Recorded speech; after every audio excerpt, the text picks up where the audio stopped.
J'ai laissé un inconnu se cacher dans mon appartement, et je ne sais pas si je le regrette. Ça s'est passé l'année dernière, et je ne sais toujours pas si j'ai fait le bon choix. Il était environ 23 heures, et je venais de rentrer d'une longue journée de travail.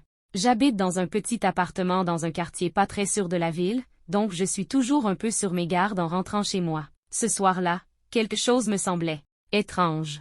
Alors que j'étais en train de déverrouiller ma porte, j'ai remarqué un homme debout au bout du couloir. Il ne faisait rien, juste là, mais quelque chose en lui m'a donné un mauvais pressentiment. Je suis rentré, j'ai verrouillé la porte, et j'ai essayé d'oublier. À peine 5 minutes plus tard, quelqu'un a frappé. Fort. Je me suis figé. Ce n'était pas ma voisine, elle m'envoie toujours un message avant de passer, et je n'ai pas vraiment d'amis qui viennent à l'improviste. Puis, une voix, « S'il vous plaît, est-ce que vous pouvez juste me laisser entrer un instant? » C'était une femme. Elle avait l'air essoufflée, presque paniquée. J'ai regardé par le Judas, et elle était là, dans la vingtaine, les yeux grands ouverts, jetant des coups d'œil vers le couloir comme si quelqu'un la suivait. Je sais, c'était une idée stupide, mais j'ai entrouvert la porte et je lui ai demandé ce qui se passait. Elle m'a chuchoté qu'un homme la suivait depuis qu'elle avait quitté le train. Elle ne savait pas où aller. C'est là que j'ai réalisé. L'homme que j'avais vu plus tôt. Mon cœur battait à tout rompre, mais je me suis écartée et je l'ai laissé entrer.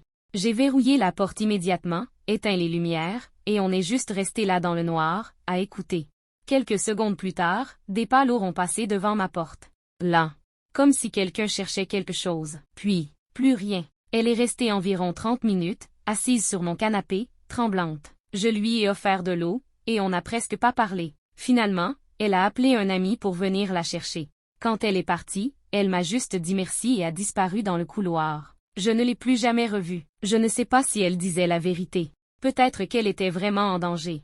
Mais je repense souvent à cette nuit, et je n'arrive pas à savoir si j'ai fait le bon choix. Ou si j'ai eu beaucoup de chance. Abonnez-vous pour plus d'histoires captivantes et de récits intrigants.